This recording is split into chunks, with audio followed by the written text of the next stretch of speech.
Hi guys, good morning, welcome to our new vlog. എനിക്ക് തോന്നുന്നു കുറേ മലയാളികളുടെ ഒരുമിച്ച് വരുന്ന ഒരു one of the most exciting day ആയിരിക്കും എമ്പുരാൻ റിലീസ്. നമ്മൾ നമ്മുടെ കുട്ടികളോടും കുട്ടികൾ വലുതാകുമ്പോൾ പേരക്കുട്ടികളോടൊക്കെ പറയുന്നതായിരിക്കും എമ്പുരാൻ്റെ റിലീസ് അത് ഫസ്റ്റ് ഡേ ഫസ്റ്റ് ഷോ പോയത്. സോ ഇന്ന് നമ്മളൊരു ചെറിയൊരു വ്ളോഗ് പ്ലസ് ഒരു പോഡ്കാസ്റ്റ് ആണ് പ്ലാൻ ചെയ്തിരിക്കുന്നത്. കാരണം ഇത് നമ്മുടെ എമ്പുരാൻ്റെ റിലീസാണ്. ഇത്ര ഹൈപ്പായിട്ടുള്ളൊരു പടം നമുക്ക് എല്ലാവർക്കും അറിയാം, ഇതുവരെ മലയാളത്തിൽ ഉണ്ടായിട്ടുമില്ല. ഇനിയിപ്പോൾ എമ്പുരാൻ്റെ നെക്സ്റ്റ് പാർട്ട് വന്നപ്പോൾ ഇത്ര ഹൈപ്പ് വരുമോ എന്ന് എനിക്കറിയില്ല. സോ കുറേ കാര്യങ്ങൾ പറയുന്നുണ്ട്. അപ്പോൾ ഞങ്ങൾ ഫസ്റ്റ് ഡേയുടെ ഫസ്റ്റ് ഷോ അല്ല പോകുന്നത്. നമുക്ക് കുറേ സ്ഥലത്ത് ടിക്കറ്റ്സ് കിട്ടിയായിരുന്നു, പക്ഷേ ഞങ്ങൾക്ക് അധികം ബഹളമൊന്നും ഇല്ലാതെ ഫസ്റ്റ് ഷോ സിനിമ ഒന്ന് ആസ്വദിക്കണം എന്നുണ്ടായിരുന്നു. ഇനി സെക്കൻഡ് ടൈം പോവും പടം നല്ലതാണെങ്കിൽ ക്രൗഡിനൂടെ ഇരുന്ന് ആസ്വദിക്കാനായിട്ട്. സോ നമ്മൾ സിനിപോളിസിലാണ് പോകുന്നത്. 12 മണിയിലത്തെ ഷോ ആണ്. സോ അത് കഴിഞ്ഞ് നമ്മൾ വീട്ടിൽ വന്നിട്ട് ഒരു ചെറിയ നമ്മുടെയൊക്കെ ഒരു ഒപ്പീനിയൻ ഷെയർ ചെയ്യുന്നതായിരിക്കും podcast. Hopefully it's going to be amazing. മനസ്സുകൊണ്ട് ശരിക്കും ആഗ്രഹിക്കുവാണ് ഇത് ലാലേട്ടൻ്റെ ഒരു പടം എന്തായാലും കളക്ട് ചെയ്യുമെന്ന് അറിയാം. പക്ഷെ അതല്ല, ലാലേട്ടൻ പടം ഭയങ്കര അടിപൊളിയായിരിക്കണം എന്നുണ്ട്. ലാലേട്ടനും അതുപോലെ തന്നെ പടവും മേക്കിങ്ങും എല്ലാം മലയാളത്തിൻ്റെ ഒരു ബെഞ്ച് മാർക്ക് ഫിലിമായി മാറുമെന്ന് ആഗ്രഹിച്ചുകൊണ്ടാണ് നമ്മൾ പോകുന്നത്. ആ ദിവസം എത്തി, സ്വിറ്റ്സർലൻഡിൽ നിന്ന് എത്തിയത്. ഇത് ജോഗിൻ എൻ്റെ ഫ്രണ്ടാണ്. സ്വിറ്റ്സർലൻഡിൽ നിന്ന് ഈ സിനിമ കാണാൻ വേണ്ടി ഒറ്റയ്ക്ക് വന്നിരിക്കുകയാണ്. ഫാമിലിയിലൊക്കെ അവിടെ ഒറ്റയ്ക്ക് വിട്ട് പുള്ളിയാണ് ഞങ്ങളെയൊക്കെ കൊണ്ട് കറുപ്പിടിച്ചേട്ടാ. എല്ലാവരും കറുപ്പ് വിട്ട് തിയേറ്ററിൽ വന്നാൽ മതി. ഇത് പടം നല്ല ക്ലിയർ ആയിട്ട് കാണുക, വന്നിട്ട് നമുക്ക് അഭിപ്രായം പറയാനുള്ളതാ. ഉറങ്ങിയിട്ടില്ല കേട്ടോ ഇതല്ലേ. അടുത്ത ആള് വന്നിട്ടുണ്ട്. എന്തായി? ഒരു വർഷമായാലും കണ്ടിട്ട് വന്നിട്ട് പടം കറക്റ്റായി പറയാ. അത് കണ്ണീരിട്ടല്ലേ പറയാൻ പറ്റൂ. എന്താണ് എക്സ്പെക്ടേഷൻ? ഭയങ്കര എക്സ്പെക്ടേഷൻ ആണോ? അടിപൊളിയായിരിക്കും അതോ? അവിടെ നിന്ന് എല്ലാവർക്കും ആഗ്രഹമുണ്ട്. ആര് ജോഗിനാ? എന്താ എക്സ്പെക്ടേഷൻ? എന്താ പടത്തിന്? ക്ലാസ് ആണ്, പക്ഷെ എല്ലാവർക്കും ഇഷ്ടപ്പെടുവോ ഇല്ലയോ? മാസാണോ? അതായിരിക്കും, ഉറപ്പാണ്. Everything perfect. നമ്മുടെ ആൾക്കാർക്ക് കണക്ട് ആവുമോ? കാരണം രാജുവിന്റെ ഇന്റർവ്യൂവിൽ പറഞ്ഞിട്ടില്ലേ, 20 മിനിറ്റ് ഹിന്ദിയാണ്, പിന്നെ കുറെ ഇംഗ്ലീഷ് ഉണ്ട്. പല എനിക്ക് തോന്നുന്നു മോഹൻലാലിന്റെ സ്കെയിൽ കാണിക്കാനായിരിക്കും ഇത്രയും വലിയൊരു ആളാന്ന്. അപ്പൊ ഇന്ന് പോയി ആ ഒരു ടെൻഷൻ ഉണ്ടോ? ലാലേട്ടൻ ആ പടം വല്ല ആരെങ്കിലും കൊള്ളുക പറഞ്ഞു കഴിഞ്ഞാൽ ഇവിടെ ആദ്യമേ തലയിടിച്ച് ആവുന്നതായിരിക്കും. ആദ്യത്തെ ഒരു 1 വീക്ക് കുറെ പേർക്ക് ലാഗാണ് പറഞ്ഞായിരുന്നു. ആ 1 വീക്ക് കഴിഞ്ഞപ്പോഴത്തേക്ക് ലാഗാന്ന് പറഞ്ഞവർ തന്നെ ഭയങ്കര ഇഷ്ടപ്പെട്ടു. കാരണം എല്ലാവർക്കും ഇഷ്ടപ്പെടുമ്പോഴത്തേക്കും കൂടെ ബാക്കിയുള്ളവർക്ക് ഇഷ്ടപ്പെട്ടുള്ളൂ. അങ്ങനെ ഇഷ്ടപ്പെടണം സിനിമ.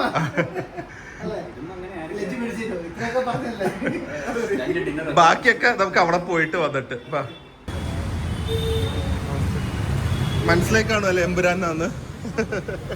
കറുപ്പിട്ട് വന്നപ്പോ എല്ലാരും കറുപ്പിട്ട് വരുന്ന ഈ പടത്തിനായിരിക്കും. ജോഗൻ പൊളിക്കുവോ? ലിറ്ററലി ഈ പടം എങ്ങാനും കൊള്ളാതെ വന്നു കഴിഞ്ഞാൽ ഹാർട്ട് അറ്റാക്ക് വരും. എഴുതി വെച്ച് തരാം. നമ്മൾ ആരും കാണില്ല. സ്വിറ്റ്സർലൻഡിൽ നിന്ന് നാട്ടിൽ വന്ന ആരും കാണത്തൊന്നുമില്ല. പിന്നെ കുറെ പേര് വരുന്നുണ്ട്. എല്ലാവർക്കും ഇതുപോലെ പ്രാന്താണോ? ആദ്യമായിട്ടാണ് എൻ്റെ ലൈഫിൽ ഞാൻ ഒരു സിനിമയുടെ റിവ്യൂ, ഇന്ന് നമ്മൾ ഇൻസ്റ്റാഗ്രാം ഓപ്പൺ ആക്കിയിട്ടുള്ള, യൂട്യൂബ് ഓപ്പൺ ആക്കിയിട്ടുള്ള, ഈ വീഡിയോ അപ്ലോഡ് ചെയ്യാൻ വേണ്ടി മാത്രമേ ഓപ്പൺ ആക്കുള്ളൂ. പിന്നെ സിനിമ കണ്ടു കഴിഞ്ഞിട്ട് നമ്മൾ ഇൻസ്റ്റാഗ്രാമിൽ പോസ്റ്റ്. പക്ഷേ 0 സ്പോയിലേഴ്സ് എല്ലാം ആയിരിക്കും. ശരിക്കും എനിക്ക് മനസ്സുകൊണ്ട് ഞാൻ വീണ്ടും പറയാണ്, I really hope this movie becomes a massive success and എല്ലാ ആൾക്കാർക്കും ഇഷ്ടപ്പെടണം എന്ന്. എല്ലാവർക്കും ഇഷ്ടപ്പെട്ടില്ലെങ്കിലും ഭൂരിപക്ഷം ആൾക്കാർക്കെങ്കിലും ഇഷ്ടപ്പെടണമെന്ന് ആഗ്രഹിക്കുന്നുണ്ട് ഭയങ്കരമായിട്ട്. കളക്ഷൻ മാത്രമല്ല, പടം ഇഷ്ടപ്പെടണം. അതാണ് ഒരു മെയിൻ ആഗ്രഹം. അതെ, സസ്പെൻസ് വിളിച്ചു. ദേ ഡ്രാഗൺ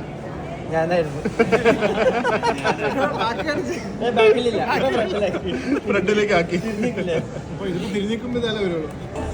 ഇത് നമ്മുടെ ഫ്രണ്ടാണ്.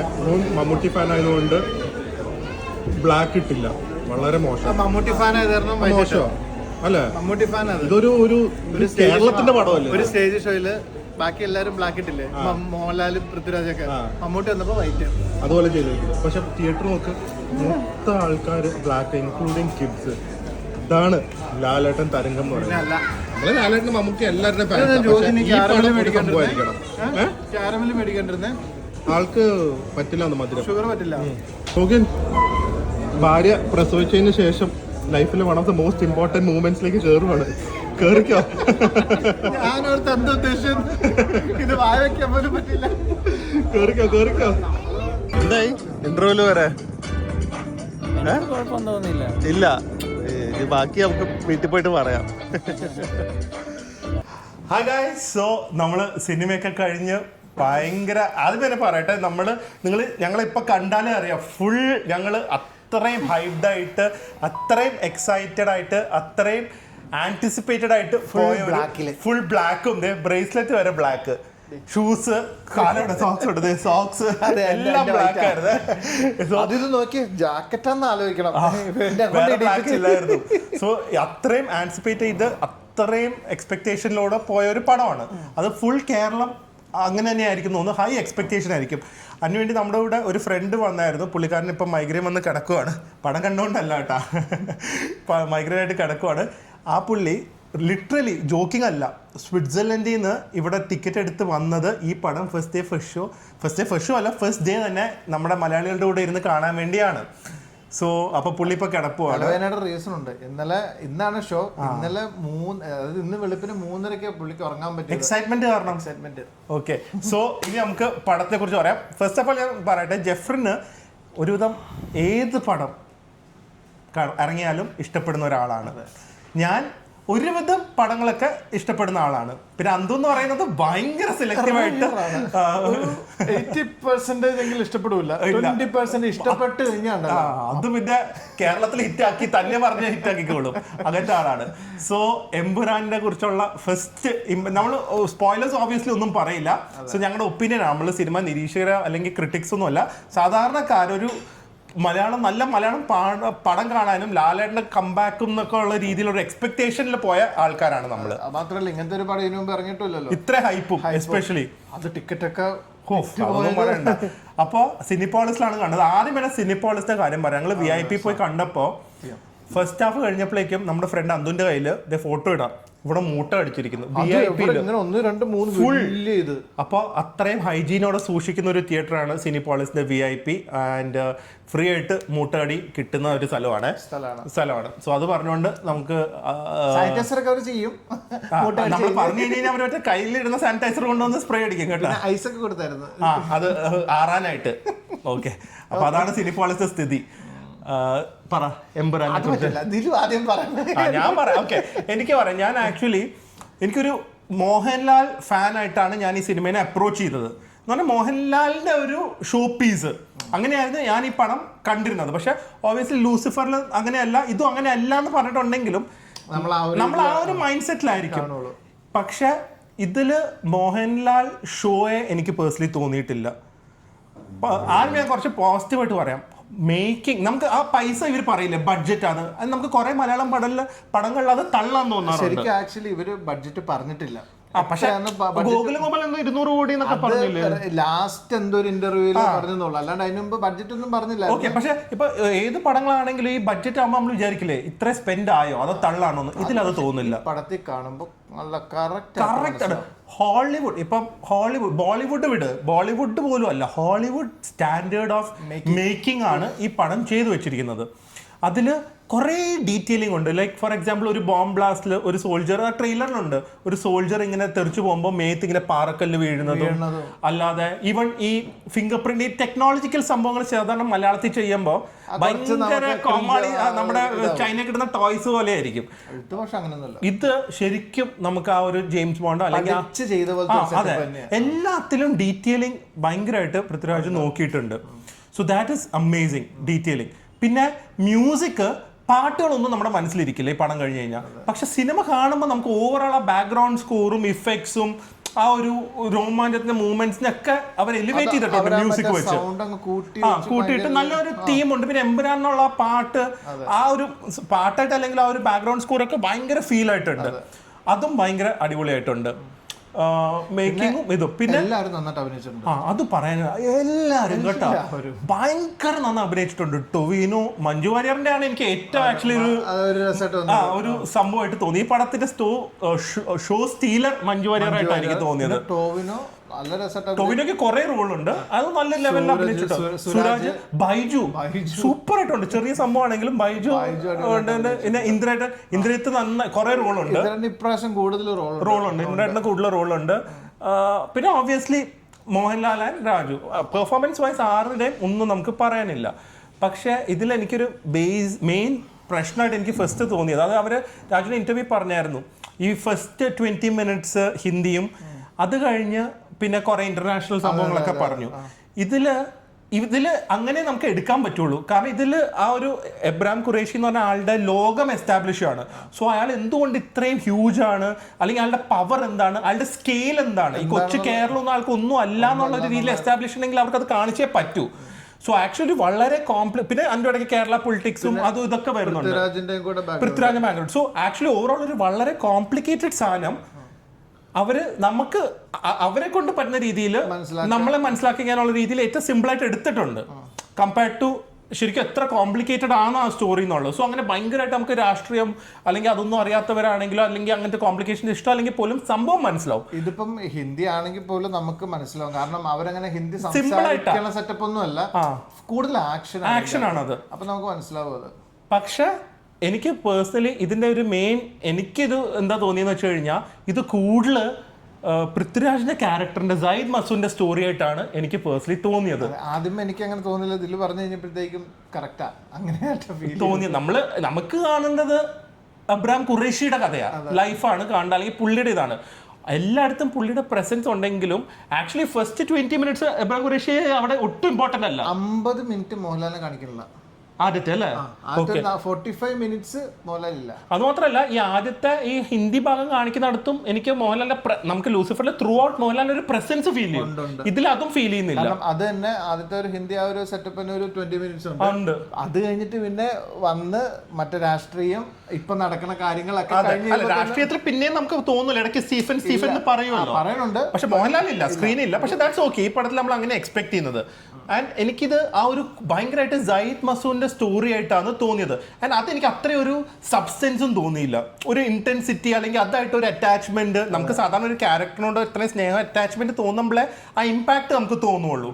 മേക്കിംഗ് വൈസ് ഒക്കെ അടിപൊളിയാണെങ്കിലും നമുക്ക് സയ്യിദ് മസൂദ് അത്ര ഒരു ഇമ്പോർട്ടന്റ് ക്യാരക്ടർ അല്ലല്ലോ, മോഹൻലാലിന്റെ ഒരു ഹെൻച്ച്മാൻ അത്രേ ഉള്ളൂ. നമുക്ക് ലൂസിഫറിന്റെ ബാക്കി എന്ന് പറയാൻ എനിക്ക് എന്ത്, കാരണം അബ്രാം ഖുറേഷി എന്നും പറഞ്ഞൊരു ഹിന്ദിക്കാരൻ പറഞ്ഞല്ലോ, അതിന്റെ ബാക്കിയായിട്ടല്ലല്ലോ ഇത് വന്നേക്കണത്. അല്ല, അതൊന്നും അല്ല, അങ്ങനെയല്ല, അതേ അല്ല. അപ്പോ സ്പോയിലർ ഒന്നും അല്ലട്ടോ, അതെ സ്പോയിലർ ആയിട്ടില്ല ഒന്നും പറയുന്നില്ല. ഇതൊക്കെ നമ്മൾ കണ്ടാണ് ഹിന്ദിയിൽ ഉള്ള വില്ലന്മാരും അതും അതൊക്കെ ഉണ്ടെന്ന്. ഞാൻ ബേസിക്കലി പറഞ്ഞത് എനിക്കതൊരു പൃഥ്വിരാജ് ഷോ ആയിട്ടാണ് കൂടുതൽ തോന്നിയത്. അത് കഴിഞ്ഞിട്ട് ഇന്റർനാഷണൽ സ്റ്റോറിയിലൊക്കെ പോകുമ്പോഴേക്കും നല്ല മേക്കിങ്ങും അതൊക്കെ ആണെങ്കിലും നമ്മൾ ഈ മോഹൻലാലിസം കാണാൻ വേണ്ടി പോയി കഴിഞ്ഞു കഴിഞ്ഞാൽ ഇടയ്ക്കുണ്ട് സീൻസ് ഉണ്ട്, ഓബ്വിയസ്ലി ഇല്ലാന്ന് പറയില്ല. എനിക്ക് തോന്നുന്നത് എപ്പോഴും മോഹൻലാൽ വരുമ്പോഴത്തേക്കും ആ ഒരു സ്ലോ മോഷൻ. അത് മാത്രമല്ല എനിക്കൊന്ന് മോഹൻലാലിന്റെ മാസ് ഇത് കയറ്റിയിരിക്കുന്നത് ഫാൻസിന് വേണ്ടി അല്ലെങ്കിൽ ആ ഓഡിയൻസിന് വേണ്ടിയാണ്. ആ സ്ക്രിപ്റ്റിന്റെ കൂടെ നാച്ചുറൽ ഒരു ഇന്റഗ്രേഷൻ ആയിട്ട് എനിക്ക് തോന്നിയിട്ടില്ല. അത് എന്തുകൊണ്ടാണെന്ന് എനിക്കിപ്പോ പറയാൻ പറ്റില്ല, കാരണം അത് ചിലപ്പം ആൾക്കാർക്ക് അത് എക്സ്പെക്ട് ചെയ്യുമല്ലോ, കാണുമ്പോൾ മനസ്സിലായി. നിങ്ങൾ അത് ശ്രദ്ധിച്ച് കാണുമ്പോൾ ഇത് ആ സ്ക്രിപ്റ്റിന് ഇത് വേണമായിരുന്നോ അതോ മോഹൻലാലിന്റെ ഹൈപ്പ് അപ്പ് ചെയ്യാനാണോ എന്ന്. ഇപ്പൊ നമുക്ക് നരസിംഹത്തിലും മറ്റേ അതിലൊക്കെ മോഹൻലാലിന്റെ സംഭവങ്ങൾ വന്നു കഴിയുമ്പോൾ അത് മോഹൻലാലിന്റെ ക്യാരക്ടർ അതാണ്. പക്ഷെ ഇതിൽ നമുക്ക് അത് ആവശ്യം ഉണ്ടോ എന്ന് തോന്നുന്നു, കാരണം ആ ലെവൽ അല്ല മോഹൻലാൽ ഈ പടത്തില്. മോഹൻലാൽ എന്ന് പറഞ്ഞാൽ ശരിക്കും മറ്റേ മോഹൻലാൽ അല്ല, അബ്രാം ഖുറേഷി എന്ന് പറയുന്നത് അതല്ല. എമ്പുരാൻ എന്ന് പറയുന്നത് അതായത് എമ്പുരാൻ കഴിഞ്ഞ അടുത്തതെന്ന് പറഞ്ഞ ദൈവമാണ്. അപ്പൊ ആ ഒരു ലെവലാണ് മോഹൻലാൽ ഇതിന്റെ അകത്ത്. അപ്പൊ ബാക്കിയുള്ള വില്ലന്മാരൊക്കെ എങ്ങനെയാന്നുള്ളത് അല്ല, മോഹൻലാൽ ചെയ്യുന്നതൊക്കെ അങ്ങനെ ചെയ്യേണ്ട ആവശ്യമുണ്ടോ, അതോ ഇങ്ങനെ ചെയ്തു കഴിഞ്ഞാൽ അല്ല അവസാനിക്കുന്ന ഒരാളാണോ എന്നുള്ള ഒരു ഫീലിംഗ് ആണ്, മനസ്സിലാവും. സോ അങ്ങനത്തെ എനിക്കൊരു പ്രശ്നം തോന്നിയിട്ടുണ്ടായിരുന്നു. പിന്നെ ഈവൻ ടു ബി ഓണസ്റ്റ് എനിക്ക് ഫൈറ്റ് സീക്വൻസ് ഒന്നും ജെഫ്രിന് ഇഷ്ടപ്പെട്ടു ഭയങ്കരമായിട്ട്, അത് നമ്മൾ രണ്ടുപേരും തമ്മിലുള്ള ഇതായിരുന്നു. പക്ഷെ എനിക്ക് അതിലൊരു കോൺഫ്ലിക്റ്റ്, ഫസ്റ്റ് ഓഫ് ഓൾ എനിക്ക് ഫൈറ്റ് സീക്വൻസിൽ പുതുമയൊന്നും തോന്നിയില്ല. നന്നായി ഫൈറ്റ് ചെയ്തിട്ടുണ്ട്, ലാലേട്ടനും രാജുവും ഒക്കെ അടിപൊളിയായിട്ട് ഫൈറ്റ് ചെയ്തിട്ടുണ്ട്. പക്ഷെ എനിക്ക് അതില് അത് പക്ഷെ പറയാൻ പറ്റില്ല. പക്ഷെ നിങ്ങൾ ലാസ്റ്റ് ക്ലൈമാക്സ് പോർഷനിൽ നിങ്ങൾ കണ്ടു നോക്കുക. എനിക്കത് അങ്ങനെ എല്ലാവരും അത് വരണ്ടേന്ന് എനിക്ക് പേഴ്സണലി തോന്നിയത്. സംഭവം എല്ലാം അടിപൊളിയായിരുന്നു. പക്ഷെ എനിക്ക് ഫൈറ്റും ഭയങ്കരമായിട്ട് ഇഷ്ടപ്പെട്ടില്ല കേട്ടോ. ജെഫറിന് ഇഷ്ടപ്പെട്ടു, എനിക്ക് അത്ര ഇഷ്ടപ്പെട്ടില്ല. എല്ലാം ആ ഒരു തേഞ്ഞു മാഞ്ഞ ആ ഒരു സംഭവം തന്നെയാണ് ഇതിന്റെ അകത്തും ചെയ്തു വെച്ചേക്കണത്. അതുപോലെ തന്നെ നമുക്ക് ലാലേട്ടന്റെ ഒരു ഡയലോഗ്സ് അത് മിസ്സായി, അതില്ല കേട്ടോ ഈ പടത്തിലെ. നമുക്ക് ഓർത്തിരിക്കാവുന്ന ഒറ്റ ഡയലോഗ് ഇല്ല. ലൂസിഫറില് ഓർത്തിരിക്കാൻ എന്റെ പിള്ളേരെ തലയിറക്കണവൻ, അതൊക്കെ നമുക്ക് ഇഷ്ടംപോലെ ഓർത്തിരിക്കാം. ഇതിന്റെ അകത്ത് അങ്ങനത്തെ ഒരു ഡയലോഗ്, ഒരു പവർഫുൾ ഡയലോഗ് ഇല്ല, അതുമില്ല. പിന്നെ എല്ലാം ലാലേട്ടൻ ഒരു സ്റ്റെപ്പ് ബാക്കിലായത്. ചിലപ്പോൾ അങ്ങനെ ആയിരിക്കും അവർ കൺസീവ് ചെയ്തത്, പക്ഷെ നമ്മുടെ മൈൻഡിൽ അതല്ലല്ലോ. ഒരു സ്റ്റെപ്പ് ബാക്കിലാണ് പുള്ളി എന്ന് പറഞ്ഞു കഴിഞ്ഞാൽ. എല്ലാത്തിനും കൺട്രോൾ ഉണ്ട്, പക്ഷെ പുള്ളിയുടെ ആ ഒരു പവർ വെളിയിലേക്ക് ഇതുവരെ മറ്റേ സുനാമി പറഞ്ഞേക്കുമ്പോ മറ്റേ തിര കുറച്ച് ബാക്കിലേക്ക് വലിഞ്ഞിട്ട് ത്രീയില് ചിലപ്പോ അങ്ങനെയായിരിക്കും. ക്ലൈമാക്സിൽ വേറൊരു സംഭവം ഉണ്ട് കേട്ടോ, അത് നിങ്ങൾ ആരും മിസ് ചെയ്യരുത്. സത്യം പറഞ്ഞു കഴിഞ്ഞാൽ ഇപ്പം ഈ Lucifer 3 whatever it is, third പാർട്ടിന് വെയിറ്റ് ചെയ്യുന്നത് ഈ ഫുൾ പടം കൊണ്ടല്ല, വെസ്റ്റ് ആ ക്ലൈമാക്സ് കൊണ്ട് മാത്രമാണ്. ആരായിരിക്കും നടൻ അല്ലെ, അത് നിങ്ങൾ എല്ലാവരും ആലോചിച്ചോണ്ടിരിക്കും. പക്ഷെ അതുകൊണ്ട് മാത്രം അല്ലാതെ ഈ ഒരു പടത്തിന് ആ സത്യം പറഞ്ഞ ക്ലൈമാക്സ് ഇല്ലെങ്കിൽ ഞാൻ സത്യം പറഞ്ഞാൽ ഒട്ടും എക്സൈറ്റഡ് ആയിരിക്കില്ല. തേർഡിന് ഒട്ടും എക്സൈറ്റഡ് ആയിരിക്കില്ല. ഇപ്പൊ ആരാന്നുള്ള 2 ദിവസം കഴിയുമ്പോൾ മനസ്സിലാവും, എല്ലാവർക്കും അറിയാലോ. അതിപ്പോ ഇൻസ്റ്റാഗ്രാമിലും യൂട്യൂബിലൊക്കെ വരും. സോ ആ ഒരു ഒറ്റ ഒരാൾ. പക്ഷെ what Malayalam film can be എന്നുള്ള ഒരു മേക്കിംഗിലാണ് പൃഥ്വിരാജ് ഈ പടത്തിൽ കാണിച്ചു വെച്ചിരിക്കുന്നത്. പക്ഷെ ഇതിപ്പോ നമ്മുടെ ഒരു അഭിപ്രായം മാത്രമേ പറയുന്നുള്ളൂ. അതെ, പേഴ്സണലായിട്ട് ഉള്ളവർക്ക് ഇത് ഏത് ലെവലിൽ ഇത് ഇഷ്ടപ്പെടും ഒന്നും നമുക്ക് അറിയില്ലല്ലോ.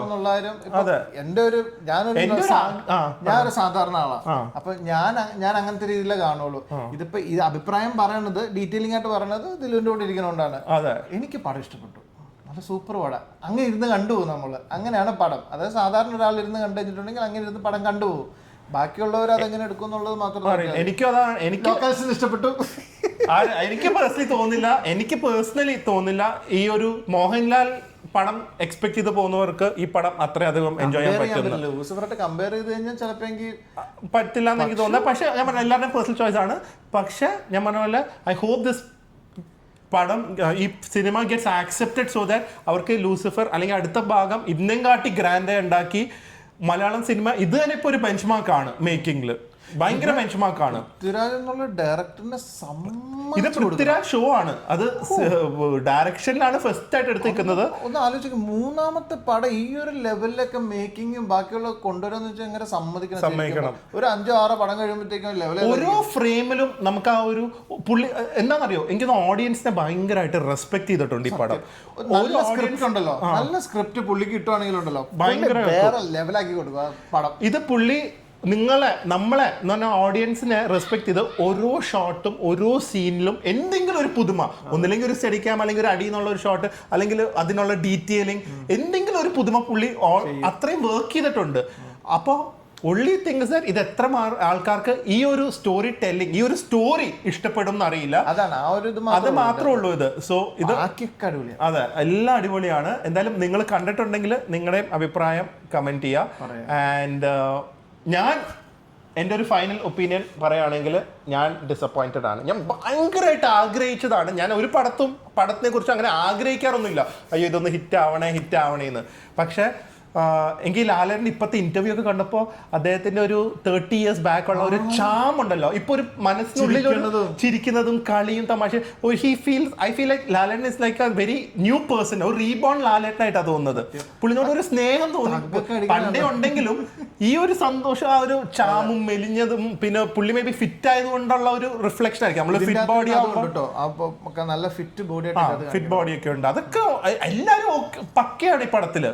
ഞാൻ ഈ സ്ക്രിപ്റ്റ് അല്ലെങ്കിൽ ഈ ഒരു സ്റ്റോറി എത്ര പേർക്ക് ഇഷ്ടപ്പെടും എന്നാണ് അറിയാത്തത്. സോ എനിക്ക് പേഴ്സണലി ഞാൻ ഡിസപ്പോയിന്റഡ് ആണ്. എന്റെ കാര്യം പറയുകയാണെങ്കിൽ എനിക്ക് ഇഷ്ടപ്പെട്ടു. ഞാൻ അങ്ങനെ ആസ്വദിക്കും പടം. എനിക്ക് അതുകൊണ്ട് ഭയങ്കരമായിട്ട് ഇഷ്ടപ്പെട്ടു പടം. അതെ, അപ്പോൾ ഇതാണ് സിറ്റുവേഷൻ. നിങ്ങൾ കമന്റ് ചെയ്യുക ആൻഡ് നമുക്ക് ബാക്കിയുള്ള വ്ളോഗ്സ് ആയിട്ട് വരാം. എനിക്ക് തോന്നുന്നില്ല ഞാൻ ഈ ഒരു സിനിമ റിവ്യൂ ഇടുന്നു, പക്ഷെ എമ്പുരാൻ നമ്മൾ ഇതിനെ കുറിച്ച് പറഞ്ഞില്ലെങ്കിൽ പറ്റില്ലല്ലോ. ശരിക്കും 4 പേര് ഇരുന്ന് ചെയ്യേണ്ടതാണ്. ഒരാൾക്ക് തലവനായി, ഒരാൾക്ക് ഭാര്യയുടെ ബർത്ത്ഡേ കൂടിയാണ്. പിന്നെ സ്വാഭാവികം. പിന്നെ ഞാൻ മാത്രമല്ലേ ഉള്ളൂ. അപ്പൊ എന്തായാലും എല്ലാവരും സിനിമ സപ്പോർട്ട് ചെയ്ത് പോയി കാണുക. ബിക്കോസ് ദിസ് ഫിലിം ഓടിയാലേ നമുക്ക് ഇനി ഇതുപോലത്തെ നല്ല നല്ല ക്വാളിറ്റി മേക്കിംഗ് അല്ലെങ്കിൽ ക്വാളിറ്റി പ്രൊഡക്ഷൻ വാല്യൂ ഉള്ള പടങ്ങൾ കിട്ടുള്ളൂ. ഉണ്ടാവണം. ഉണ്ടാവണം. ഓക്കെ, സോ നമുക്ക് അടുത്ത വ്ളോഗിൽ കാണാം. അതുവരെ stay healthy. Stay happy. By.